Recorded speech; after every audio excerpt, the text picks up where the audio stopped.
হালাল না হারাম? সম্পূর্ণ হালাল। তো সেদিনের দায়ী না আপনার কর্মচারী? ধরে কম, দিনের দায়ী না আপনার কর্মচারী? আর একজন বক্তা, ধরেন আমি আসলাম, আপনাকে বললাম ভাই আমি 1 ঘন্টা ওয়াজ করবো, ঘন্টায় মিনিট হলো 60, আমাকে গুনিয়া মিনিট প্রতি 1000 করে 60,000 টাকা দিতে হবে। সম্পূর্ণ হালাল হবে, যেহেতু আমি মেহনত করব, পরিশ্রম করব, আমি আপনার কর্মচারী, থাকবো, টাকা নেব, চলে যাব, নিঃসন্দেহে হালাল। তবে আমি আর দিনের দায়ী থাকবো না। দিনের দায়ী হওয়ার জন্য টাকা চাইয়ে নিতে পারবে না। হাদিয়া আপনি দেবেন, হাদিয়া বলে নেওয়ার জিনিস না। আমার 50,000 টাকা হাদিয়া দিতে হবে, আমাকে 1 লাখ টাকা হাদিয়া দিতে হবে। মুফতি হাদিয়া দেনেওয়ালা, তার বিবেচনার উপরে সে যা হাদিয়া দেয়, কম দিলেও আলহামদুলিল্লাহ, বেশি দিলেও আলহামদুলিল্লাহ, আপনি তখন দিনের দায়ী থাকবেন। আর যদি 60 মিনিটে 60,000 টাকা চুক্তি করে নেই, জায়েজ হবে না, আমি সেটা বলি নাই, তবে তখন আর দিনের দায়ী থাকবে না। আল্লাহ পাক রব্বুল আলামিন বলেন ওয়াহুম মুহতাদুন। শুধু টাকা না চাইলে হবে না, নিজে হেদায়েতের উপরে থাকতে হবে। এখন এই বক্তা, যেই বক্তার কথা আমি ইশারা ইঙ্গিতে বলতেছি, পরিষ্কার বলতেছি না, কিছুদিন আগে সে বলছে কেউ যদি কবিরা গুনাহ করে জাহান্নামে যায়, চিরদিন চিরকাল জাহান্নামে থাকতে হবে। মাসালান আপনি কোনো একদিন কোনো একটা কবিরা গুনাহ করছেন, ধোঁকা দিয়েছেন, বা কোনো একটা মিথ্যা কথা বলছেন, কোনো একটা কবিরা গুনাহ করছেন, এর কারণে যদি জাহান্নামে যান, চিরদিন চিরকালে জাহান্নামে থাকতে হবে। এই বক্তা এ কথাও বলছে, আমার কাছে এই প্রসঙ্গে বহু দলিল আছে কোরআন থেকে। মুসলমান ভাইরা আমার দেখেন, এই বক্তা কোরআন থেকে বহু দলিল আছে বলতেছে ঠিক, কিন্তু বাস্তবে তার খবর নাই। সে যে আকীদাটা প্রচার করতেছে, এটা মুতাজিলা ফিরকা, একটা বাতিল ফিরকা আছে মুতাজিলা, তাদের আকীদা। আহলে সুন্নাত ওয়াল জামাতের আকীদা হলো কবিরা গুনার কারণে কেউ জাহান্নামে যাবে এটা নিশ্চিত না, আল্লাহ তাআলা চাইলে মাফ করে দিয়ে এমনিতেই তাকে জান্নাতে দিতে পারেন শুরু থেকেই। আর যদি সে তওবা করে, তওবার কারণে আল্লাহ তাআলা মাফ করে দিতে পারেন। কেউ যদি কোনো কারণে শাস্তি ভোগ করার জন্য কবিরা গুনার কারণে জাহান্নামে যায়, ঈমান থাকলে সে অবশ্যই নাজাত পাবে। কবিরা গুনার শাস্তি ভোগ করার পরে সে নাজাত পাবে। কবিরা গুনার জন্য জাহান্নামে গেলে মুখাল্লাদ ফিন নার হবে, চিরদিন চিরকাল জাহান্নামে থাকবে। এই আকীদাটা হলো বাতিল ফিরকা মুতাজিলাদের আকীদা। আমি ওই বক্তার কাছে খবর পাঠিয়েছি, বক্তা আমারে চিনে আলহামদুলিল্লাহ ভালো করেই, যে উনি যে আকীদাটা প্রচার করতেছেন তার এক ভক্ত দিয়ে আমি খবর পাঠিয়েছি, ওনাকে বলবেন এটা বাতিল ফিরকা মুতাজিলাদের আকীদা। বলছেন তো আমাকে উনি চিনছেন, চেনেন তো আগে থেকেই। বলছে হুজুর তো বলছে এটা মুতাজিলাদের আকীদা, আমি তো জানি না যে এটা মুতাজিলাদের আকীদা। বক্তা জানি না সে মুতাজিলাদের আকীদা প্রচার করতেছে। এই বক্তা আবার সেদিন দেখলাম বুখারী শরীফের প্রথম কোণে, ভালো করে বুঝেন, ভালো করে বুঝেন, এই কথাগুলো আমাদের জানার দরকার আছে। যে কোনো ওয়াজ শুনিয়া আপনার এমন অবস্থা হবে, ঈমান আকীদা যাও ঠিক আছে, তাও যদি নষ্ট হয়ে যায় সমস্যা না ভাই। বুখারী শরীফ প্রথম খণ্ডের 50 নম্বর পৃষ্ঠা 349 নম্বর হাদিস, একদম সহিহ সনদে এই হাদিসটা প্রমাণিত। বুখারী শরীফের এই হাদিসকে তিনি অস্বীকার করে বলতেছেন, এই হাদিসের মধ্যে যে আছে ফাফরাজা সাদরি, আল্লাহর নবীর সিনাকে চাপ করা হয়েছে, সিনা বিদীর্ণ করে এখানে হাড়টাকে জমজমের পানি দিয়ে ধৌত করা হয়েছে।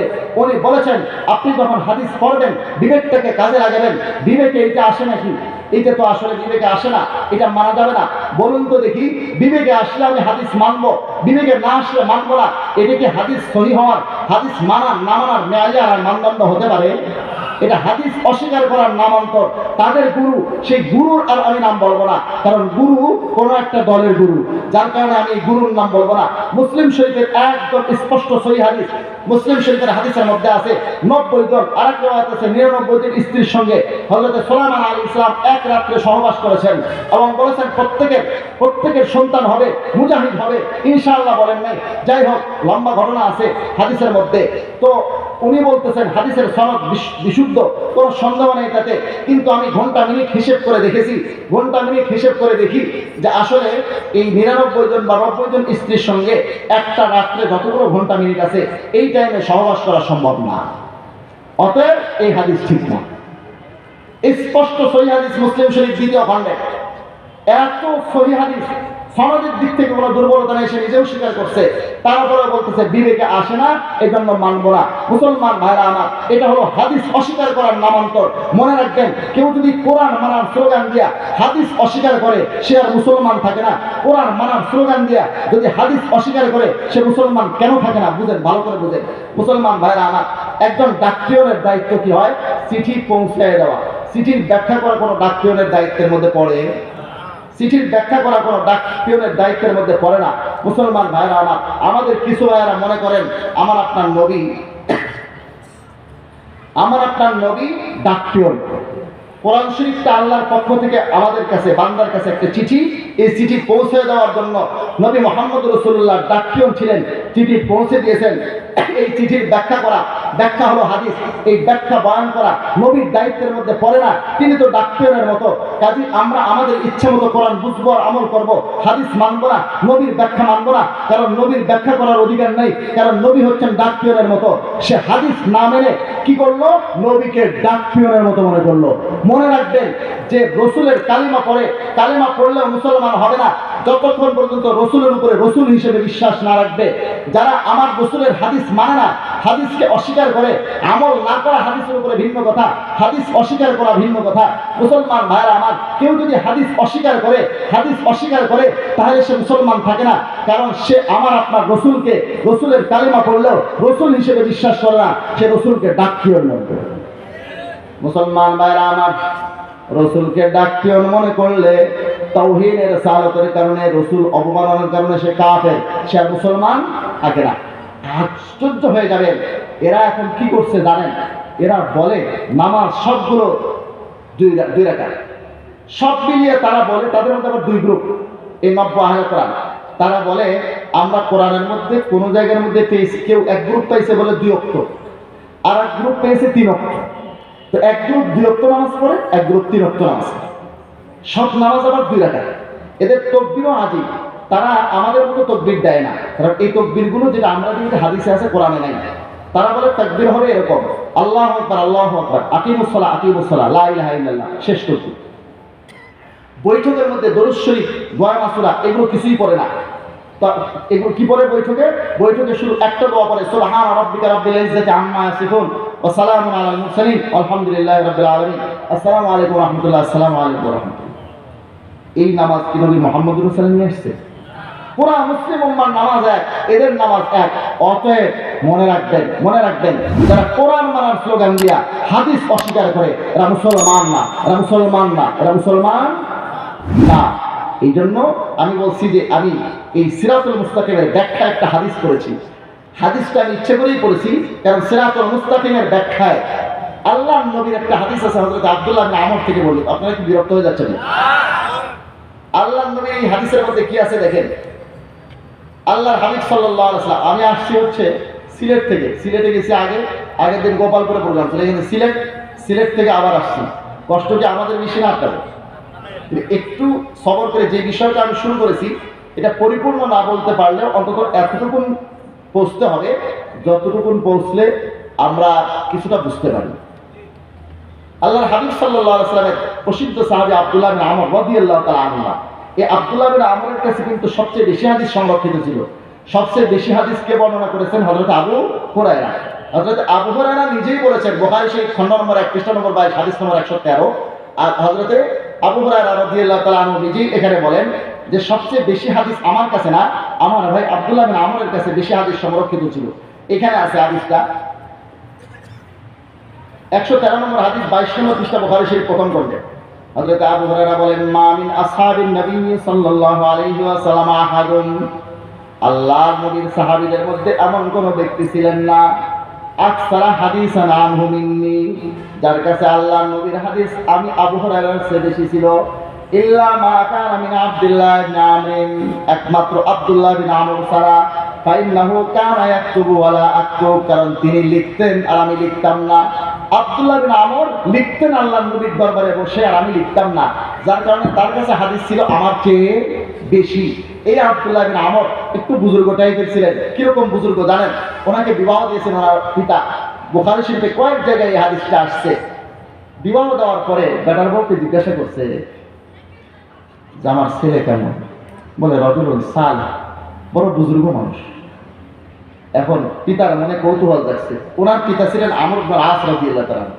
আমর ইবনে আস আর ওনার ছেলে আব্দুল্লাহ বিন আমর, দুজনের বয়সের ব্যবধান ছিল মাত্র 11 বছর। আমরা তো ছেলেদেরকে বিবাহ দেই না, বিবাহ দিতে দিতে বলি নিজের পায়ে দাঁড়া, নিজের পায়ে দাঁড়াইতে বয়স এমন হয় আর দাঁড়ানোর শক্তি থাকে না, ঠিক না? আমরা চিন্তা করি সন্তান এখন যদি বিয়ে দেই, ছাত্র অবস্থায় আছে, এর বউকে খাওয়াবে কে? ভাই, আপনার যদি একটা মেয়ে থাকতো কে খাওয়াবে? ছাত্র অবস্থায় বিয়ে দিয়ে ওকে সব বাদ দিয়ে ঘর সংসারে নামাইতে হবে কে বলছে? আমার যদি একটা মেয়ে থাকতো আমি পালতাম, আমার যদি অতিরিক্ত একটা ছেলে থাকতো পালতাম।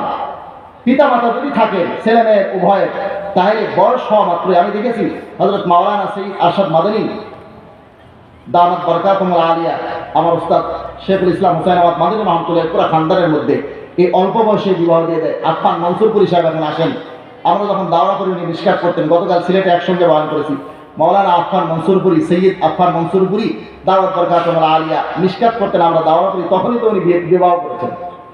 এখন আমার সন্তানকে আমি অল্প যখন তার বয়স হয়, বিবাহের বয়স, বিবাহ দিলাম না কেন? এই মেয়ের দায়িত্ব কে নেবে? আচ্ছা, বিবাহ না দেওয়ার কারণে এই ছেলে যদি গুনাহ করে, এই গুনার দায়িত্ব কে নেবে? গুনার দায়িত্ব নেওয়া ভালো হবে না মেয়ের দায়িত্ব নেওয়া ভালো? যাই হোক, প্রসঙ্গত আমি বললাম, আসলে ছেলে মেয়েদের বিবাহের বয়স হলে বিবাহ দিয়ে দেওয়া উচিত, না হলে কিন্তু গুনাহ করলে অভিভাবকদের ঘাড়ে আসবে, এটা আমাদের জানানো দরকার। ওমা আলাইনা ইল্লাল বালাগ বলে দিলাম।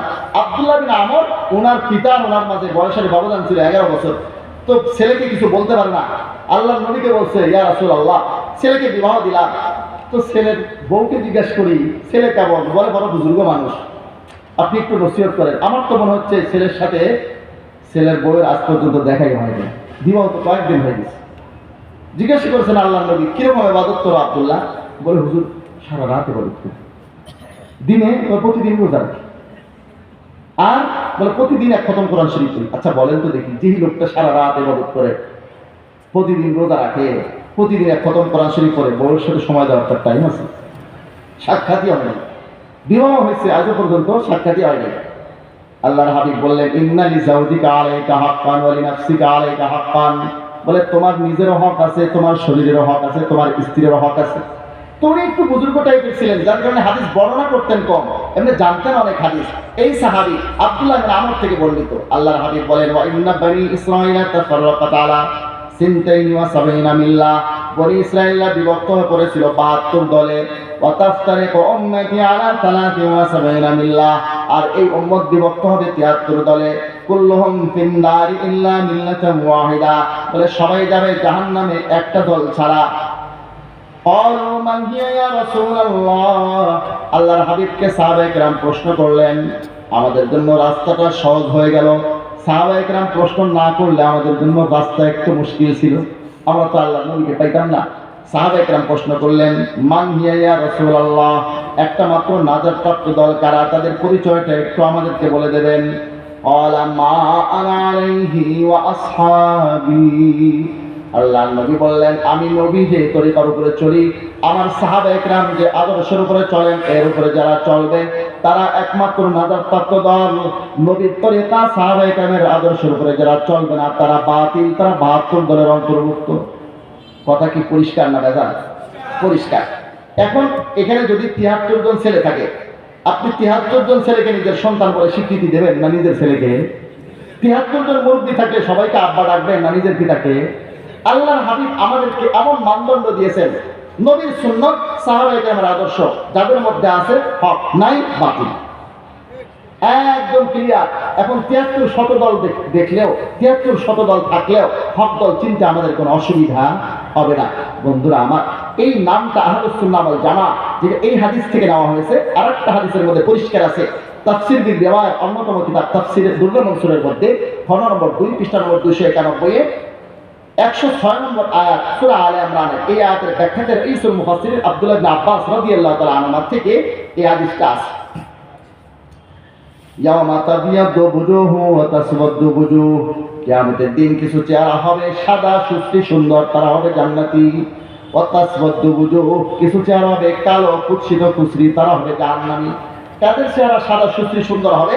আব্দুল্লাহ ইবনে আব্বাস বলেন, ক্বালা তাবিয়াদু উজুহু আহলি সুন্নাতি ওয়াল জামাআহ, যারা আহলে সুন্নাত ওয়াল জামাআহ তাদের চেহারা হবে সাদা সুশ্রী সুন্দর, তারা জান্নাতি হবে। এখন আমাদের দেশে 3 শ্রেণীর ইসলাম পালন হয়। এক শ্রেণীর ইসলাম হলো সংযোজনের ইসলাম, এটাকে আমি মাঝে মধ্যে বোঝার জন্য বলি ভোলানাথ মার্কা ইসলাম। এক এলাকায় একটা লোক ছিল, নাম ছিল ভোলানাথ। কি নাম ছিল? ভোলানাথ। কথাবার্তা ভুলে যায়, যার কারণে লোকজন তার নাম দিয়েছে ভোলানাথ। এখন অঙ্ক করতে গেলে নামতা মুখস্থ রাখতে হয়, ভোলানাথের থাকে না নামতা মুখস্থ, অঙ্ক করে ভুল। পরীক্ষায় প্রশ্ন আসছে 3 4 গুণন করলে কত হয়, ভোলানাথ লিখছে 90। কি লিখছে? 90। স্যার নাম্বার দিয়েছে 00। রেজাল্ট বের হওয়ার পরে স্যারের পিছনে লাগছে, স্যার আমার নাম্বার দেননি কেন, অঙ্কে 00 দেখতেছি। বলে 3 4 গুণন করতে দেওয়া হয়েছে, তুমি লিখছো 90, তাই কি নাম্বার পাবো? বলে স্যার আপনি বলেন তো 3 4 কত হয়? 3 4 হয় 12। 3 4 হয়? স্যার আমি কত লিখছি? তুমি লিখছো 90। স্যার আমি কম লিখছি না বেশি লিখছি? বলে অনেক বেশি লিখছি। স্যার তাই তো আমার নাম্বার পাওয়া উচিত, আমি তো ঢের বেশি লিখছি। এটা রবি ঠাকুর কবিতা বানাইছে। বলে ভোলানাথ লিখেছিল 3 4 90, গণিতের মার্কায় কাটা গেল সর্বই। 3 4 12 হয়, মাস্টার তারে কয়, লিখেছিল ঢের বেশি, এই তার গর্বই। অনেক বেশি লিখছে, এটাই তার গর্ব। আমাদের দেশে কিছু ভাই আছেন, আল্লাহর নবীর আদর্শ, সাহাবায়ে কেরামের আদর্শ, যেটা প্রকৃত আহলুস সুন্নাহ ওয়াল জামার আকীদা আমল, এর উপরে আরো কিছু বাড়িয়ে দিয়ে আমল করে, যেগুলোকে শরীয়তের পরিভাষায় বলে বিদআত। যখন আপনি জিজ্ঞাসা করবেন এগুলো করো কেন, তখন তারা বলে আমরা মারেফতের লোক। আমরা কিসের লোক? মারেফতের লোক। আরে ভাই, শরীয়ত বাদ দিয়ে যে মারেফত আছে, এটাকে মারেফত না মরবার পর? মুসলমান ভাইরা আমার, তাদেরকে যখন বলবেন আল্লাহ নবীর হাদিসে এরকম আছে, সুন্নত এরকম, এটা তো সুন্নত, এটা বিদআত, তখন তারা বলে আমরা রাসূলের আশিকারা মিল্লাত মাযহাব জুদাস, আশিকারা মিল্লাত মাযহাব খুদাস। বলে তোমরা শরীয়তের মৌলবী এগুলো বুঝবা না, আমরা আশিকে রাসূল তাই করি। ইশকে রাসূলের স্লোগান দিয়া আল্লাহর নবীর তরিকার উপরে, সাহাবায়ে কেরামের তরিকার উপরে আরো খানিক বাড়ায় দিয়ে আমল করে। এটা হলো ভোলানাথ মার্কা ইসলাম, সংযোজনের ইসলাম। না না না না, সংযোজন করা যাবে না। নবীর আদর্শ, সাহাবায়ে কেরামের আদর্শ হুবহু মানতে হবে। আমি এই গ্রুপের বিরুদ্ধে সম্ভবত গত বছর বলছি, বিস্তারিত এদিকে আমি যাব না। আর এক গ্রুপ আছে, তারা বিয়োজনের ইসলাম পালন করে, এরা হলো মুফাররিতিন। আগের গ্রুপ মুফরিতিন, এরা হলো মুফাররিতিন। এই মুফাররিতিনের মাঝামাঝি আরেক দল আছে, তারা হলো মুতাদিলিন। বন্ধুরা আমার, এখন আপনি কাদেরকে ফলো করবেন? আরেক গ্রুপ আছে, তারা মাইনাস ফর্মুলাতে ইসলাম পালন করে, কোরআনের নামও নেয় না, ইজমা কিয়াসকে অস্বীকার করে, শুধু হাদিসের নাম নেয়। এরা যে হাদিসের নামটা নিয়েছে, বুঝবেন শুধু হাদিসের নাম নিত, বলে আমরা শুধু হাদিস মানি। তাদের থেকে ট্রান্সজেন্ডার হইয়া নতুন আরেকটা গ্রুপ নামছে বাংলাদেশে, এটা হলো কি আহলুল কোরআন, নব্য আহলে কোরআন। তারা হাদিস থেকেও অস্বীকার করে দিয়েছে। আমরা গ্রাম দেশে ছোটবেলায় শাস্ত্র শুনতাম, বলে হাতুর বাটাল 22 খান, চোরে নিল 3 খান, আর থাকে কয়টা? থাকে কিছু? আর থাকে না। এরা রাখছিল শুধু হাদিস। এখন এদের বাড়াবাড়ির কারণে আমি তো বলি, নব্য আহলে কোরআনটা আমাদের বাংলাদেশে যে বর্তমানে মাথাচাড়া দিয়েছে, এর পিছনে দায়ী লামাজহাবি শায়েখরা। কারণ তারা মাঠে ময়দানে, ফেসবুক, ইন্টারনেট, ইউটিউবে সব জায়গায় যাও জয়ীফ, যাও জয়ীফ, যাও জয়ীফ, যাও জয়ীফ এমন ভাবে স্লোগান দেয়, পাবলিকের এখন এই জান জয়ীফ শুনতে শুনতে এমন একটা অবস্থা হয়েছে, হাদিসের উপর থেকেই তাদের আস্থা উঠে গেছে, যে হাদিসের মধ্যে যখন এত ভেজাল, যা হাদিস মানবো না, শুধু মানবো কোরআন। এরা যে ঈমান হারা হচ্ছে, এর জন্য সম্পূর্ণ দায়ী লামাজহাবি শায়েখরা। মুসলমান ভাইরা আমার, আমি আপনাদেরকে বলি, এই লামাজহাবি শায়েখরা যে মাইনাস ফর্মুলাতে ইসলাম পালন করে, এইটা বাদ। এরা এখন ওয়াল জামাত, সাহাবায়ে কেরামের জামাতকেও বাদ দিয়েছে। আমি এই বিষয়ে এখন বলতে গেলে লম্বা হয়ে যাবে। আমি অন্তত পক্ষে 50টা কিতাবের হাওয়ালা দিতে পারবো এখন এই মুহূর্তে, যে কিতাবগুলোতে তাদের গুরুরা লিখে রাখছে সাহাবায়ে কেরামকে মানা যাবে না। অন্তত পক্ষে উদাহরণস্বরূপ দু একটা কিতাব থেকে আমি আপনাদেরকে দেখাই, যেখানে তারা লিখে রেখেছে যে সাহাবায়ে কেরামকে মানা যাবে না। আমার হাতে যে কিতাব আছে, ফতোয়া ওয়ালামা হাদিস, খণ্ড নম্বর 6, পৃষ্ঠা নম্বর 371, লিখতেছে সাহাবী কা আমল দলিল नहीं होता, সাহাবীদের আমল শরীয়তের দলিল নয়। আজকে আহলে সুন্নাত কি পেহচান করে 215 পৃষ্ঠা লামাজহাবীদের শায়েখদের গুরুরা লিখছে खुलाफाए राशिदीन ব্যাপারে, उनके मसाइल पर गौर किया जाए तो कई मसाइल में उनके गलतियां हैं। खुलाफाए राशिदीনের সিদ্ধান্ত চিন্তা করলে দেখা যায় তাদের অনেক সিদ্ধান্তই নাকি ভুল। অথচ 4টি হাদিসের কিতাবে, মুসনাদে আহমদ, সুনান আবি দাউদ, সুনানে তিরমিজি, সুনান ইবনে মাজাহ, 4টা হাদিসের কিতাব থেকে মিশকাত শরীফ খণ্ড নম্বর 1, পৃষ্ঠা নম্বর 30, ইরবাদ ইবনে সারিয়া রাদিয়াল্লাহু তাআলা আনহু থেকে স্পষ্ট ভাষায় এখানে উল্লেখ রয়েছে। চলুন দেখি স্পষ্ট ভাষায় কি আছে এখানে। হযরত ইরবাদ ইবনে সারিয়া রাদিয়াল্লাহু তাআলা আনহু থেকে আল্লাহর হাবিব বলেন, মাইয়াইশ মিনকুম বাদি, আমার পরে তোমাদের মধ্যে যারা জীবিত থাকবে, ফাসারা ইখতিলাফান কাসীরা, সে ভবিষ্যতে উম্মতের মধ্যে অনেক মত পার্থক্য দেখতে পাবে। তখন কি করবা? আল্লাহর হাবিব বলেন ফালাইকুম বিসুন্নতি ওয়া সুন্নাতিল খুলাফাইর রাশিদিনাল মাহদিন। তখন আমার সুন্নাত আর খোলাফায়ে রাশিদিনের সুন্নাতকে আঁকড়ে ধরবা। আল্লাহর নবী বলেন খোলাফায়ে রাশিদিনের সিদ্ধান্ত ঠিক, এটাকে সুন্নাত বলেছেন। তারা বলে এটা মানা যাবে না। হযরত ওমর ফারুক রাদিয়াল্লাহু তাআলা আনহুর ব্যাপারে তরিকা মুহাম্মাদি 41 নম্বর পৃষ্ঠায় লিখছে, बहुत से साफ साफ मोटे मोटे मसाइल ऐसे कि हज़रत फारूक आज़म ने उनमें गलती की। हज़रत ओमर फारूक রাদিয়াল্লাহু তাআলা অনেক সহজ সহজ মাসলাতে নাকি ভুল করেছে। মুসলমান ভাইরা আমার, সাহাবায়ে কিরামকে মানা যাবে না, তাদের কথাবার্তায় পাইলেন তো? সাহাবায়ে কিরামকে যারা মানে না তারা কোনদিন হকপন্থী হতে না। তিরমিজি শরীফের হাদিসের মধ্যে পাইলাম। এবার আপনি কোরআন শরীফে খুলেন। কোরআন শরীফের মধ্যে পারা নম্বর 1 পৃষ্ঠা নম্বর 20 আয়াত নম্বর সূরাতুল বাকারার 137 আয়াত আপনি এখানে পাবেন। আল্লাহ পাক রব্বুল আলামিন বলেন সূরা বাকারার 137 নম্বর আয়াত, ফাইন আমানু বিমিথলি মা আমানতুম বিহি ফাকাদ ইহতাদাউ। ও আল্লাহর নবীর সাহাবীরা, গোটা পৃথিবীর মানুষ যদি তোমাদের সাহাবীদের মতো ঈমান আনে তবেই তারা হেদায়েত প্রাপ্ত।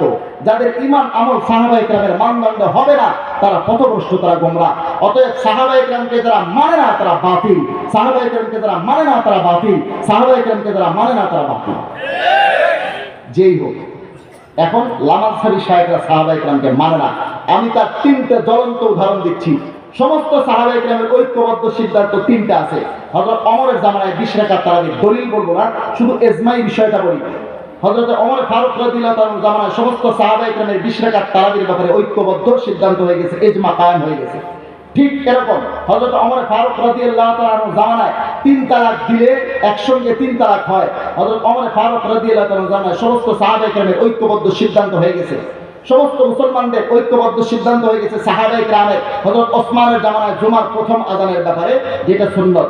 মুসলমান ভাইরা আমার, এখন আসুন এই 3টে ব্যাপারে যেহেতু সমস্ত সাহাবায়ে কেরামের ইজমা কায়েম হয়ে গেছে, ঐক্যমত্য প্রতিষ্ঠিত হয়ে গেছে, সাহাবায়ে কেরামের ইজমা যে ব্যাপারে হয়ে যায়, ঐক্যমত্য প্রতিষ্ঠিত হয়ে যায়, সেই ব্যাপারে উম্মতের কোনো কেউ মুজতাহিদ হইলেও তার কোনো মতামত ব্যক্ত করার অধিকার আর ইখতিয়ার থাকে না।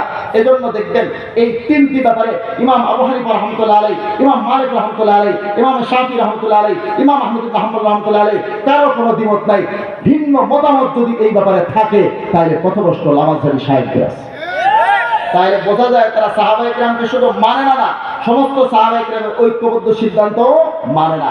একটা স্লোগান তারা দেয়, আসুন আমরা সহিহ হাদিসের উপরে আমল করি। দেয় কি দেয় না? দেয় কি দেয় না? আপনি মনে রাখবেন, তাদের চেয়ে সহিহ আকীদা আমাদের, তাদের চেয়ে সহিহ হাদিস অনুযায়ী আমরা বেশি নামাজ পড়ি, কিন্তু তারা সহিহ সহিহ স্লোগান দেয়, আমরা দিই না। কারণটা কি জানেন? আপনাদের এলাকায় মুরগি আছে না? মুরগি ডিম দেয়। একটা দেশি মুরগির দাম সর্বোচ্চ 20 টাকা। কথা কি? 10, 15, 20, ঠিক আছে? এই ডিমটা দিয়ে মুরগি চুপ থাকে না, চিল্লায়। এমন চিল্লায় মনে হয় কয়েকটা মহাদেশ বিজয় করে আসছে। কথা ঠিক? ঝিনুকের মধ্যে মুক্তা জন্ম দেয় নাকি যায় না? ঝিনুকটার মধ্যে যে মুক্তা জন্ম দেয়, এই মুক্তার দাম 10 টাকা, 20 টাকা না লাখ টাকা?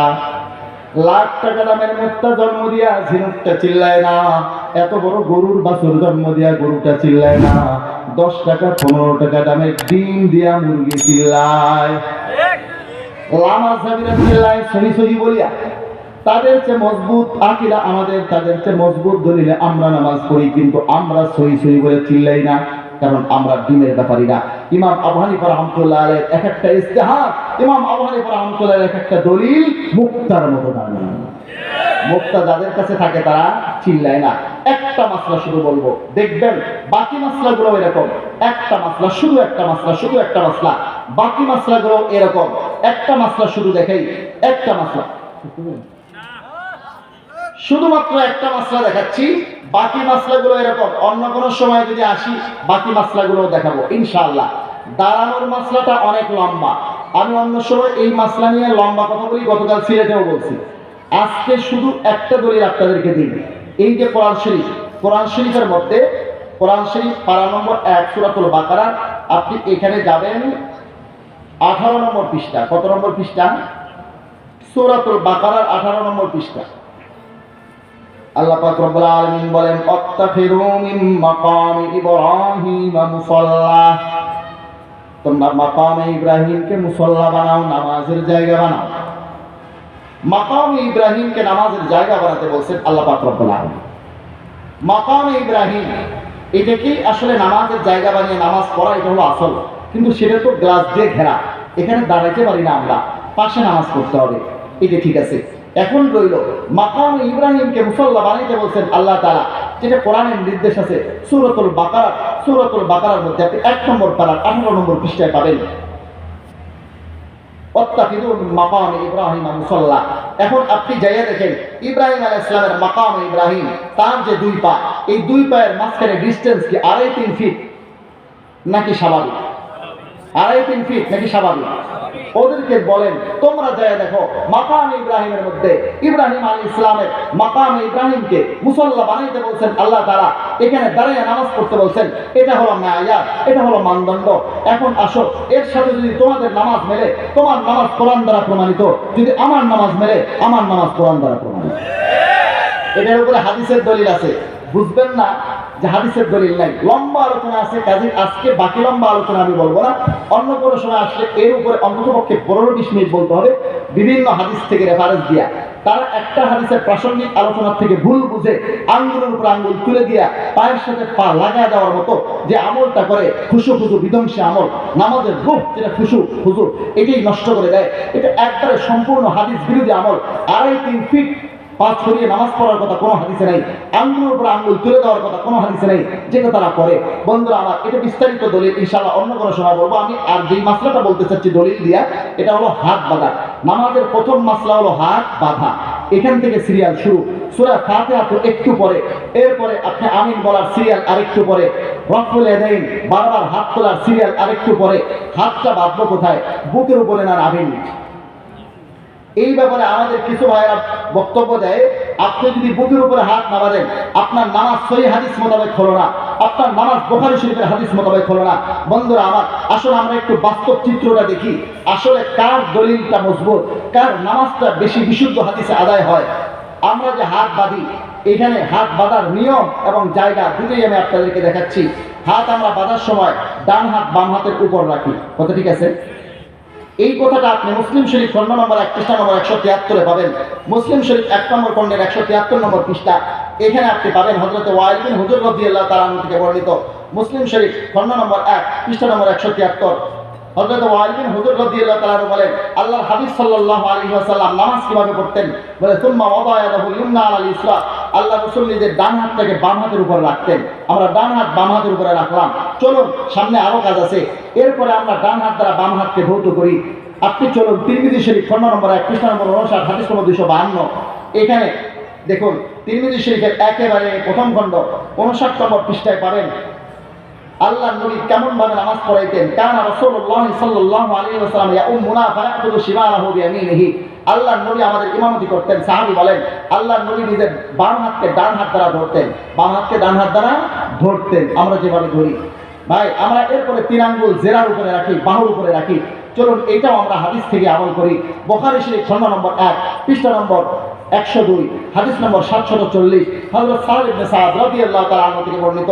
হযরত সাদ ইবনে সাদ রাদিয়াল্লাহু তাআলা আনহু কি বলেন দেখেন, হযরত সাদ ইবনে সাদ বলেন, কানা নাসুন ইউমারুনা ইয়াদা রাজুল ইয়াদাল ইউমনা আলা জিরাহিল ইসরা ফি সালাত, আল্লাহ রাসূল সাল্লাল্লাহু আলাইহি ওয়াসাল্লামের সাহাবীদেরকে নির্দেশ দেওয়া হতো তারা যেন নিজের ডান হাতকে বাম জেরার উপরে রাখে। আমরা হাতের উপরে হাত রাখার হাদিসের উপর আমল করেছি, ডান হাত দ্বারা বাম হাতকে ধরার উপর আমল করেছি। এখন এই 3 আঙ্গুল আমরা জেরার উপরে রাখি, বাহুর উপরে রাখি। যেহেতু হাতকে জেরার উপরে, ডান হাতকে বাম জেরার উপরে রাখার কথা আছে, 3টা হাদিসের উপর আমাদের আমল হয়ে গেল। ভাই, যেইসা রূহ ওইসা ফেরেশতা, নেতা যেরকম তার অনুসারীও সেরকম হয়। আমাদের এই লামাল সাহেবী শায়েখদের অন্যতম মান্যবর আছেন নাসিরউদ্দিন আলবানী, যিনি সালাত সম্পাদনের পদ্ধতি নামে একটা বাংলা বই ওনারা অনুবাদ করেছেন, সিফাতু সালাতুন নবী বল আরবি বই। এই যে দেখেন, সিফাতু সালাতুন নবী আরবি বাংলা বাহির করছেন সালাত সম্পাদনের পদ্ধতি, তাওহীদ পাবলিকেশন থেকে। এই নাসিরউদ্দিন আলবানী তাদের মধ্যে সবচেয়ে বড় আলেম, 1000 বছরের বড় আলেম বলে উনি। কিন্তু ওনার একাডেমিক যোগ্যতা হলো উনি কুদুরি পর্যন্ত পড়ছেন, বা শেষ। এরপরে ঘড়ির মেকারি, কাঠমিস্ত্রির কাজ, এই করতে গিয়ে নিজে নিজে স্বশিক্ষিত হতে যা যা করা দরকার করছেন। এরপরে স্বশিক্ষিত হইয়া হাদিসের উপরে হুকুম লাগান। আল্লাহর বান্দা, কোনো মানহাজ নেই ওনার সামনে। কোনো রকম কোনো তরিকা, কোনো মানহাজ, নির্দিষ্ট কোনো সঠিক চিন্তাধারা উনি অনুসরণ করতেন না। আল্লাহর এই বান্দা সকালবেলা যেই হাদিসকে যেই ধরনের সনদের উপরে ভিত্তি করে জয়ীফ বলতেন, বিকালবেলা সেই হাদিসকে বলেন সহি, বিকালবেলা যে হাদিসকে বলেন সহি, সকালবেলা সেই হাদিসকে বলেন জয়ীফ। এই ধরনের আবল তাবল সিদ্ধান্ত দিয়েছেন নাসিরউদ্দিন আলবানী। তারা তাদেরকে বলে 1000 বছরের শ্রেষ্ঠ মুহাদ্দিস। এখানে লিখছে, দেখে এখানে লিখছে 1000 বছরের তিনি শ্রেষ্ঠ মুহাদ্দিস ছিলেন। এই যে 1000 বছরেরও বেশি কাল ধরে হাদিস শাস্ত্রে যে খেদমত হয়নি, তিনি 20 শতাব্দীতে তা করার তৌফিক লাভ করেন। মানে ইবনে হাজার আসকালানির থেকেও তিনি বড় আলেম, হাফেজ ইবনে হাজার আসকালানির থেকে বড় আলেম, হাফেজ জাইরের থেকে বড় আলেম, 1000 বছরের শ্রেষ্ঠ মুহাদ্দিস। এখন এই 1000 বছরের শ্রেষ্ঠ মুহাদ্দিস কি বলছে জানেন? ডান হাতের উপরে বাম হাত রাখা, এটাও হাদিসে আছে। ডান হাত দ্বারা বাম হাত ধরা, এটাও হাদিসে আছে। জেরার উপরে হাত রাখা, এটাও হাদিসে আছে। কিন্তু 3টা হাদিস মিলে যে একত্রে আমল করে হানাফিরা, এটা বেদাত। আচ্ছা বলেন তো দেখি, 3টা কথা যখন হাদিসে থাকবে, এই 3টা কথা একসঙ্গে আমল করতে গেলে বেদাত কোন আক্কেলে হয়? কত বড় জাহেল হলে এই ধরনের কথা বলতে পারে? ঠিক আছে, আমি এবার 3 কথাকে এক হাদিস থেকে দেখাচ্ছি। চলুন, নাসাই শরীফ খণ্ড নম্বর 1, পৃষ্ঠা নম্বর 141, হাদিস নম্বর 888। নাসাই শরীফ 1 নম্বর খণ্ডে 141 নম্বর পৃষ্ঠা 888 নম্বর হাদিসে এখানে হযরত ওয়াইল বিন হুজর রাদিয়াল্লাহু তাআলার একটি হাদিস আছে। তিনি বলেন, আল্লাহ রাসূল সাল্লাল্লাহু আলাইহি ওয়াসাল্লামের নামাজ দেখার জন্য আমি একদিন মনে মনে বললাম, কুলতু লা আনজুরান্না ইলা সালাতি রাসূলিল্লাহি সাল্লাল্লাহু আলাইহি ওয়াসাল্লাম কাইফা ইসাল্লি। আল্লাহ রাসূলের নামাজ আজকে অবশ্যই আমি লক্ষ্য করব, আল্লাহ রাসূল কিভাবে নামাজ পড়েন। ফানাযাতু ইলাইহি, আমি ভালো করে লক্ষ্য করলাম। ফাকামা, আল্লাহ রাসূল দাঁড়াইলেন। ফাকাব্বারা, আল্লাহ রাসূল তাকবীর দিলেন। ওয়ারাফা ইয়াদাইহি হাত্তা হাদাতা বিউযুনাইহি, আল্লাহ নবী 2 হাত তুললেন, একেবারে কান বরাবর তুললেন। তারপরে কি করলেন দেখেন, এরপরেরটা খেয়াল করেন। সুম্মা ওয়াদা ইয়াদাহুল ইয়ুমনা আলা কাফিল ইউসরা, এরপরে আল্লাহ রাসূল নিজের ডান হাতকে বাম হাতের তালুর পিঠের উপরে, ওয়ার রুসলি এবং কবজির উপরে, ওয়াস সাইদ এবং বাহুর উপরে রাখলেন। ওই 3টে কথা একসঙ্গে, যেই 3টা আলাদা আসছিল এখানে একসঙ্গে আসলো। আল্লাহ নবী ডান হাতকে বাম কবজির উপরে, বাম হাতের তালুর পিঠের উপরে, কবজি এবং বাহুর উপরে রাখলেন। ঠিক আমরা যেভাবে নামাজ পড়ি ঠিক সেভাবে। বন্ধুরা আমার, হাত বাঁধার এই নিয়ম আমাদেরটা আমি দেখাইলাম। ওদেরকে বলেন বুকের উপরে যে হাত বাঁধে, এই পদ্ধতিটা কি হবে? এর পদ্ধতি তারা বলতে পারবে না, কারণ তারা 7 জন যদি বুকের উপরে হাত বাঁধে, 7 জনে 7 রকম বাঁধে। একজনে বাঁধে এরকম, একজনে বাঁধে এরকম, এক একজন এক এক রকম বাঁধে। কথা ঠিক না ঠিক? মুসলমান ভাইরা আমার, এবারে চলুন দেখি হাতটা রাখবেন কোথায়। প্রথমে বুখারী শরীফ থেকে আমাদের দলিল আমি দেখাবো। বুখারী শরীফ খণ্ড নম্বর 1, পৃষ্ঠা নম্বর 159। বন্ধুরা আমার, এটা হলো মেইন কিতাব। আর ওনাদের তাওহীদ পাবলিকেশন থেকে ছাপা সহিহুল বুখারী বঙ্গানুবাদ যেটা আছে, সহিহুল বুখারী বঙ্গানুবাদ তাওহীদ পাবলিকেশন থেকে ছাপা এই সহিহুল বুখারী বঙ্গানুবাদের মধ্যে আপনি পাবেন 1 নম্বর খণ্ডের 579 নম্বর পৃষ্ঠায় এই হাদিসটা। আমি ওনাদের ছাপা শব্দে, ওনাদের ছাপা অনুবাদে আপনাদেরকে শোনাচ্ছি। চলুন, 579 নম্বর পৃষ্ঠা প্রথম খণ্ড। তারা এই হাদিস শরীফটা উল্লেখ করেছে, ووضع علي رضي الله عنه كفه على رزقه الايسر। আলী রাদিয়াল্লাহু আনহু সালাতে সাধারণত তার ডান হাতের পাঞ্জা বাম হাতের কবজির উপর রাখতেন। ডান হাতের পাঞ্জা বাম হাতের কবজির উপরে রাখেন, রেখে ছেড়ে দেন। দেখেন কোথায় যাবে? মাথার উপর। কই যাবে? নাভির নিচে। এটা হযরত আলী রাদিয়াল্লাহু তাআলা আনহুর হাদিস থেকে বোঝা যায়, যেটা বুখারী শরীফের মধ্যে আছে। আরো যদি পরিষ্কার দেখতে চান, বুখারী শরীফের এই হাদিসের আরো অজাহাত আসবে। ইমাম বুখারী রাহমাতুল্লাহ ওস্তাদের কিতাব মুসনাদ আহমদ খণ্ড নম্বর 2, পৃষ্ঠা নম্বর 222, হাদিস নম্বর 875 শোয়েব আরনাউত রাহমাতুল্লাহ তাহকিক সহ এই কিতাবটা ছেপে এসেছে। ইমাম আহমদ ইবনে হাম্বল রাহমাতুল্লাহ লেখা। এটা হলো আপনার দ্বিতীয় খণ্ড 222 নম্বর পৃষ্ঠা আর 875 নম্বর হাদিস। আর আলী রাদিয়াল্লাহু আনহু قال, মনে রাখবেন তাদের দাদা হুজুর ইবনুল কাইয়িম রাহমাতুল্লাহ আলাইহি এই হাদিসকে সহিহ বলে গেছেন। ইন্না মিনাস সুন্নাতি সালাতি ওয়া যালাতু আলা রাকুতি তাহতা সুরাতি, নিশ্চয় নামাজের মধ্যে সুন্নাত হলো এক হাতের তালু আর এক হাতের তালুর পিঠের উপরে রাখা। তাহতা সুরাতি, তাহতা মানে নিচে, সুররা মানে নাভি, তাহতা সুরাতি মানে হলো নাভির নিচে। কোন জায়গায়? তাইলে নাভির নিচে হাত বাঁধার হাদিস আছে না নাই? আমরা যেভাবে হাত বাঁধি সেটা আছে না নাই? আরো একটা কিতাব দেখাবো, মুসান্নাফ ইবনে আবি শাইবা। এটা হলো ইমাম বুখারী রাহমাতুল্লাহ আলাইহির একজন ওস্তাদের লেখা। ইমাম বুখারী রাহমাতুল্লাহ আলাইহি তিনি ওস্তাদ, ইমাম মুসলিমের ওস্তাদ, ইমাম নাসাইর ওস্তাদ, সিহাসের তার অধিকাংশ লেখকদের ওস্তাদ। ইমাম আবু বকর ইবনে আবি শাইবা, যার জন্ম 159 হিজরিতে, ইন্তেকাল 235 হিজরিতে। ইমাম বুখারী রাহমাতুল্লাহ জন্ম 194 হিজরিতে, ইন্তেকাল 256 হিজরিতে। এই মুসান্নাফ ইবনে আবি শাইবা 3 নম্বর খণ্ডের 320 নম্বর পৃষ্ঠা 3959 নম্বর হাদিসে আপনি পাবেন হযরত ওয়াইল বিন হুজুর বলেন, রাআইতুন নাবিয়্যা সাল্লাল্লাহু আলাইহি ওয়াসাল্লাম, আমি আল্লাহর নবীকে দেখেছি, ওয়াদা ইয়ামিনাহু আলা শিমালি ফিস সালাতি তাতা সুরতি, আল্লাহর নবী নিজের ডান হাতকে বাম হাতের উপর রেখেছেন ফিস সালাতি, নামাজের মধ্যে, তাহতা সুরতি, তাহতা মানে নিচে, সুররা মানে নাভি, তাহতা সুরতি মানে নাভির নিচে। তাহলে আমরা যেভাবে হাত বাঁধি, যেখানে বাঁধি, স্পষ্ট সহিহ হাদিসে আছে না নাই? এটা মুসান্নাফ ইবনে আবি শাইবার যে হাদিস, তার মধ্যে কোনো দুর্বল রাবী নাই। বন্ধুরা আমার, মাসাইল আহমদ ইসহাকের মধ্যে ইমাম ইসহাক রাহমাতুল্লাহ আলাইহি, যিনি ইমাম বুখারীর ওই ওস্তাদ যার পরামর্শে ইমাম বুখারী রাহমাতুল্লাহ বুখারী শরীফ লিখেছেন, তিনি বলেছেন তাহাতা সুররা, নাভির নিচে হাত বাঁধার আমলটা আকওয়া ফিল হাদিস, হাদিসের দিক থেকেও মজবুত, ওয়া আকরাবু ইলা তাওয়াদু, আর বিনা প্রকাশের বেশি উপযুক্ত। আমার যে সমস্ত বন্ধুরা বর্তমানে তাদের বাপদাদাদের পড়া নামাজ যেটা বিশুদ্ধ দলিলে আদায় হতো, সেটা বাদ দিয়ে নতুন তরদের নামাজ শুরু করেছেন, টুপি টাপি সারা নামাজ পড়ে, ঠ্যাং ঠুং অস্বাভাবিক ছড়াইয়া বুকের উপরে হাত বেঁধে এইভাবে নামাজ পড়ে। আমি বলি, তুমি এইভাবে কি তোমার ওস্তাদের সামনে দাঁড়াইতে পারবা?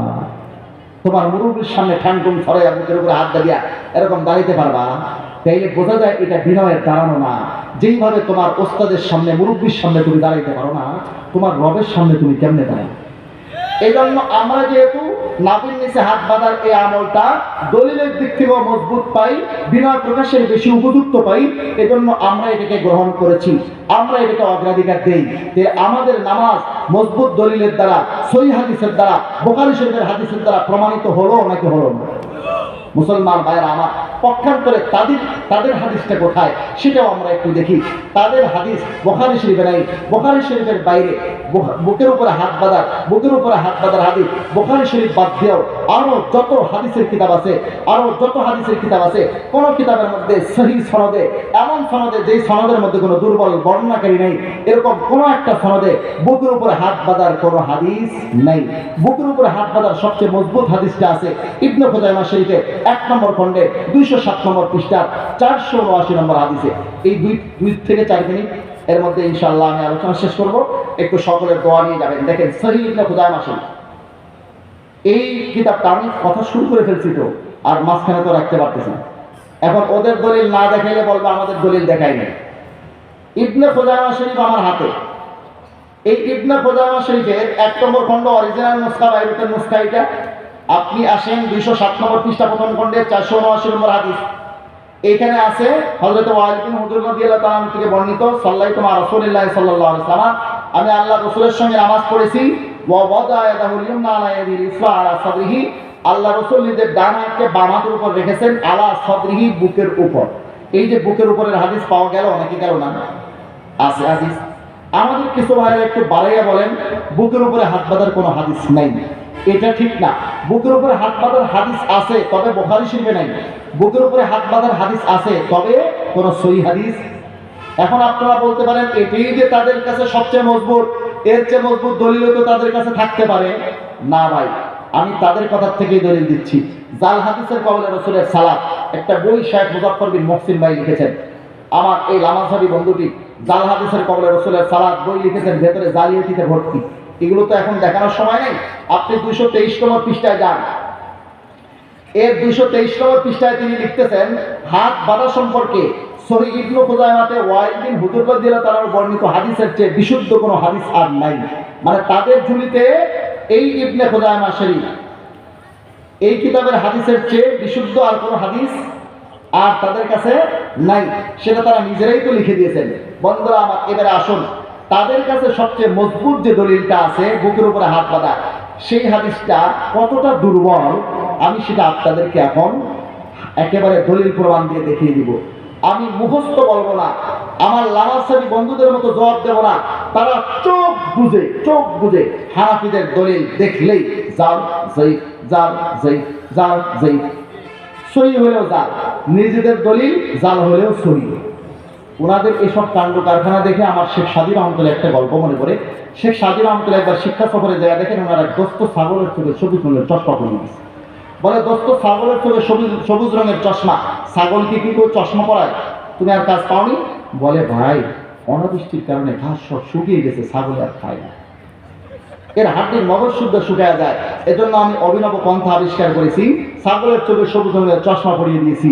এখন সব শুকনা ঘাসগুলো তাজা ঘাস মনে করে খাচ্ছে, রীতিমতো হৃষ্টপুষ্ট হচ্ছে, মোটা তাজা হচ্ছে, লাভ তো হচ্ছে। আমাদের লামানসাবি বন্ধুদের অবস্থা হয়েছে শেখ সাদি রহমতুল্লাহ সাগরের মতো। এই শায়েখরা, তাদের পাবলিক না, শায়েখরা যখন তারা নিজেদের দলিল দেখেন, সহিহ বুখারীর চশমা পরে নেন, সব সহিহ বুখারী সহিহ বুখারী সহিহ বুখারী, জাল হলেও শুনে। আর আমাদের হাদিস যখন দেখেন, তখন হানাফিদের দলিল দেখার সময় জাল জয়ীফের চশমা পরে নেন। আমাদেরটা দেখার সময় জাল জয়ীফ, সব জাল জয়ীফ দেখা যায়। নিজেদেরটা দেখার সময় সহিহ বুখারী, সব সহিহ বুখারী দেখা যায়। আমি তাদের মতো করবো না, আমি দেখাচ্ছি এই হাদিস দুর্বল কেন। মনে রাখবেন, আল্লাহ রসুলের কথা হিসেবে কোনো হাদিস দুর্বল হতে পারে না। হাদিস দুর্বল হয় কখন? বুঝেন, হাদিস জয়ীফ কখন হয়। আপনি আজকে মাহফিলে আসছেন, হুজুর একটা কথা বলছেন, আপনি কালকে দৃঢ় চিত্তে বলতে পারবেন আমি নিজে কানে হুজুর থেকে কথাটি শুনেছি, কথা ঠিক কিনা? আপনি মাহফিলে আসেননি, আপনি এক চিট থেকে শুনছেন, সে এক বাটপার থেকে, বাটপার এক টাউট থেকে। চিট বাটপার টাউট তিনজনের মাধ্যমে যে কথাটি আপনার কাছে পৌঁছবে, তার কোনো ভ্যালু থাকবে, গুরুত্ব থাকবে? থাকবে না। হুজুর দুর্বল কথা বলছেন না মাধ্যম দুর্বল হওয়ার কারণে? মাধ্যম দুর্বল হওয়ার কারণে। আল্লাহ নবীর হাদিস জয়ীফ হয় যদি মাঝখানে সনদে দুর্বল রাবী থাকে। এখানে সনদের মধ্যে দুর্বল বর্ণনাকারী রয়েছেন মুআম্মাল, যার পূর্ণ নাম মুআম্মাল বিন ইসমাইল। উনি যে দুর্বল, এই কথাটা যদি আমার কাছে আসমাউ রিজালের যে কিতাবগুলো সবসময় থাকে, তাকরিবুত তাহজিব, তাহজিবুত তাহজিব, সিয়ারু আলামিন ওয়ালা, মিজানুল ইতিদাল, লিসানুল মিজান, এই কিতাবগুলো থেকে যদি আমি দেখাই, তাহলে ওনারা বলবেন তারাও তো কোনো না কোনো মাযহাব মানতো। এজন্য তাদের সবচেয়ে মান্যবর নাসিরউদ্দিন আলবানী রাহিমাহুল্লাহ। এই নাসিরউদ্দিন আলবানীর লেখা কিতাব সৌদি আরবের রিয়াদ থেকে ছাপা, এটা কোনো দেওবন্দি ছাপাও না, সৌদি আরবের রিয়াদ থেকে ছাপা নাসিরউদ্দিন আলবানীর এই কিতাবটা দেখেন লাল কালারের, সিলসিলাতুল আহাদিসিদ দাঈফ ওয়াল মাওদুআ। তার প্রথম খণ্ডে 211 পৃষ্ঠায়, দ্বিতীয় খণ্ডে 293 পৃষ্ঠায়, তৃতীয় খণ্ডে 227 পৃষ্ঠায়, চতুর্থ খণ্ডে 455 পৃষ্ঠায় শেখ আলবানী রাহমাতুল্লাহ আলাইহি বুকের উপরে হাত বাঁধার এই বর্ণনাকারীকে তুলো ধুনো করেছেন। দেখেন কতটা দুর্বল বলেছেন। বুকের উপরে হাত বাঁধার সবচেয়ে মজবুত হাদিস। তিনি এর রাবি মুআম্মাল ইবনে ইসমাইল সম্পর্কে বলেন, ফাইন্না মুআম্মাল ইবনে ইসমাইল সাদুকুন কাসীরুল খাতাই। মুআম্মাল ইবনে ইসমাইল কথাবার্তায় সত্যবাদী হইলেও হাদিস বর্ণনার ক্ষেত্রে খুব বেশি ভুল করতেন। দ্বিতীয় খণ্ডে 293 নম্বর পৃষ্ঠার মধ্যে তিনি বলেছেন, মুআম্মাল ইবনে ইসমাইল ফাইন্নাহু দাঈফুন লিসুই হিফযিহি ওয়া কাসরাতি খাতাইহি। মুআম্মাল ইবনে ইসমাইল দুর্বল, তার স্মরণশক্তি খারাপ হওয়ার কারণে, খুব বেশি ভুল করার কারণে। অকাল আল বুখারী ও মুনকারুল হাদিস। আলবানী বলেন রাহিমাহুল্লাহ যে ইমাম বুখারী রাহমাতুল্লাহ বলেছেন তাকে মুনকারুল হাদিস। কাকে? এই মুআম্মালকে। মুনকারুল হাদিস কাকে বলে বুঝেন? এটা একটা পারিভাষিক শব্দ। পারিভাষিক শব্দ, এর ব্যাখ্যা হলো মুনকার মানে পচা। মাছ যদি দুর্বল হয়ে যায়, আপনি পেঁয়াজ মরিচ তেল দিয়ে ভালো করে তেলানি দিয়ে খাইতে পারেন, মাছ যদি পচে যায়, এটা কি খাওয়া যায়? রাবি একটা আছে দুর্বল, আর একটা আছে পচা। জয়ীফ মানে দুর্বল, মুনকার মানে পচা। মুনকার জয়ীফ থেকেও দুর্বল রাবিকে বলে। ইমাম বুখারী রাহমাতুল্লাহ বলেছেন, আমি যাকে মুনকার বলি তার থেকে আখজে হাদিস গ্রহণ করা আমি বৈধ মনে করি না। এমন একজন বর্ণনাকারী হচ্ছেন বুকের উপরে হাত বাঁধার সবচেয়ে মজবুত হাদিসের রাবি। চলুন তৃতীয় খণ্ডের মধ্যে 227 নম্বর পৃষ্ঠার মধ্যে আলবানী রাহিমাহুল্লাহ বুকের উপরে হাত বাঁধার এই বর্ণনাকারী সম্পর্কে বলেন, ওয়াল মুআম্মাল হাযা দাঈফুন লিসহিফযিহি। এই মুআম্মাল দুর্বল, তার স্মরণশক্তি খারাপ হওয়ার কারণে। চতুর্থ খণ্ডের মধ্যে 455 নম্বর পৃষ্ঠার মধ্যে তিনি বলেন, ওয়া হাযা ইসনাদুন দাঈফুন ইল্লাতুল মুআম্মাল ওয়া হাযা, এই সূত্র দুর্বল, তার কারণে মুআম্মাল। এই বুকের উপরে হাত বাঁধার সবচেয়ে মজবুত হাদিস যেটা তারা দলিল দেয়, এই হাদিসের মধ্যে যে রাবি আছেন মুআম্মাল, তিনি মজবুত না দুর্বল? আমরা বলছি না তাদের লোক, যাকে তারা 1000 বছরের শ্রেষ্ঠ মুহাদ্দিস বলেন, তিনি বলছেন তিনি অসম্ভব দুর্বল।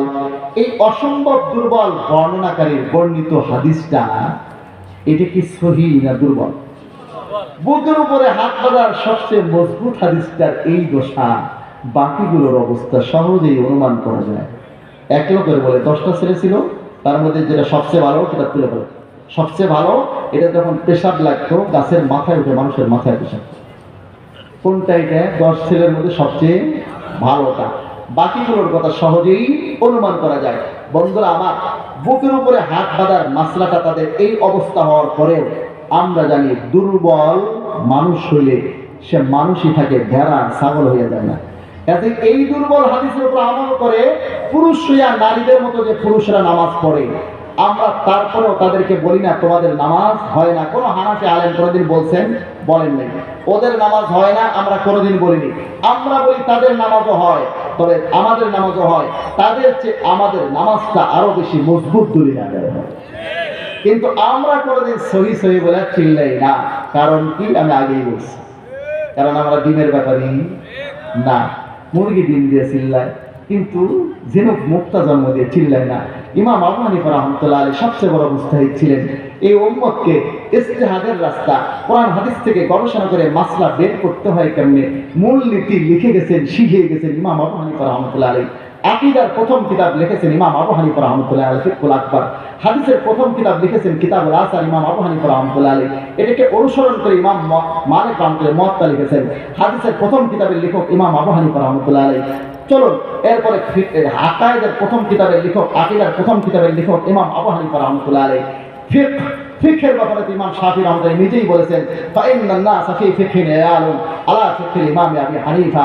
ফিকহি গবেষণা, কোরআন হাদিস থেকে মাসলা কিভাবে বের করতে হয়, এই বিষয়টাতে কিয়ামত পর্যন্ত সমস্ত মানুষ ইমাম আবু হানিফার ফিকহের দিকে মুখাপেক্ষী থাকবে। কারণ কোরআন হাদিস থেকে গবেষণা করার মূল নীতিটা আবিষ্কার করেছেন কে? ইমাম আবু হানিফা রাহমাতুল্লাহ আলাইহি। বন্ধুরা আমার, আমি বলতেছিলাম আমাদের দেশে ইসলাম পালন করা হয় কয় পদ্ধতিতে? 3 পদ্ধতিতে। একটা হলো মুফরিদিন, যারা বাড়াইয়া আল্লাহ নবীর আদর্শ, সাহাবায়ে কেরামের আদর্শের উপরে আরো কিছু বাড়াইয়া আমল করেন। আবার কিছু আছে মুফাররিদিন, তারা বাদ দিতে মাইনাস ফর্মুলাতে গিয়ে ইসলাম পালন করে। এইটা বাদ দিতে এখন তারা এমন একটা পরিস্থিতি নিয়েছে, কালেমার অর্ধেকটা তারা এখন বাদ দিয়ে দিচ্ছে। আল্লাহর জিকিরকে পর্যন্ত তারা বিদআত বলে। এই মাইনাসের সিলসিলা এখনো শোনাইয়া শেষ হয়নি। এটা ইনশাআল্লাহ আগামীতে কোনো সময় বলবো। আকীদার ক্ষেত্রে তাদের অবস্থান কি, আমলের ক্ষেত্রে তাদের অবস্থান কি, এটা মনে রাখবেন। তাদের চেয়ে মজবুত আকীদা আমাদের, তাদের চেয়ে মজবুত নামাজ আমাদের। কেউ বললো আপনাকে কানে কাকে নিয়ে গেছে, চিলে নিয়ে গেছে, চিল আর কাকের পিছনে দৌড়াবেন না, একবার কানে হাত দিয়ে দেখবেন। মুসলমান ভাইরা আমার, এখন এই বর্ধিত করে যারা ইসলাম পালন করে, ছাঁটাই করে যারা ইসলাম পালন করে, সংযোজন বিয়োজন মুক্ত ইসলাম পালন করতে হবে। এই দলের নাম মুতাদিলিন, আর এই দলের নাম হলো আহলে সুন্নাত ওয়াল জামাত। আর এর বাস্তব নমুনা যদি দেখতে চান, তাহলে আপনি দেখতে হবে গোড়াই ইউনিয়ন ইমাম ওলামা পরিষদকে। এখানে যারা থাকেন তারা সহি আকীদা আমল লালন করেন এবং এই বাড়াবাড়ি সারাসারি মুক্ত আহলুস সুন্নাহ ওয়াল জামাত সঠিক আকীদা আমলের উপরে চলতে চেষ্টা করেন। এই ওলামা পরিষদের সাথে আমরা আছি তো ইনশাআল্লাহ। আজকে পর্যন্তই। আমি একটা হাদিস পড়ছিলাম বুখারী শরীফের 1 নম্বর খণ্ডের 6 নম্বর পৃষ্ঠার 8 নম্বর হাদিস, কিতাবুল ঈমানের প্রথম হাদিস। এবং এর সম্পর্কে আরো যে কথাগুলো আছে এগুলো ইনশাআল্লাহ অন্য কোনো বৈঠকে যদি আল্লাহ পাক রব্বুল আলামিন তৌফিক দেন, এবং যে আয়াত আমি পড়েছি সূরাতুল ফাতিহার 5 নম্বর আয়াত, এর ব্যাখ্যাও ইনশাআল্লাহ আল্লাহ পাক রব্বুল আলামিন যদি তৌফিক দেন অন্য কোনো বৈঠকে। আল্লাহ পাক রব্বুল আলামিন আমাদেরকে কোরআন সুন্নাহর সহি কথাগুলোকে সহিভাবে বুঝবার, শুনবার, আমল করার তৌফিক দান করেন। আহলুস সুন্নাহ ওয়াল জামাত সহি আকীদা আমলের উপরে, সিরাতুল মুস্তাকিমের উপর আমাদেরকে প্রতিষ্ঠিত থাকবার তৌফিক নসিব করেন। হকের কথা বলবার, হকের কথা শুনবার, হকের উপরে চলবার, মওত পর্যন্ত হকের উপরে অটল থাকবার তৌফিক আল্লাহ পাক রব্বুল আলামিন আমাদের সকলকে দান করেন।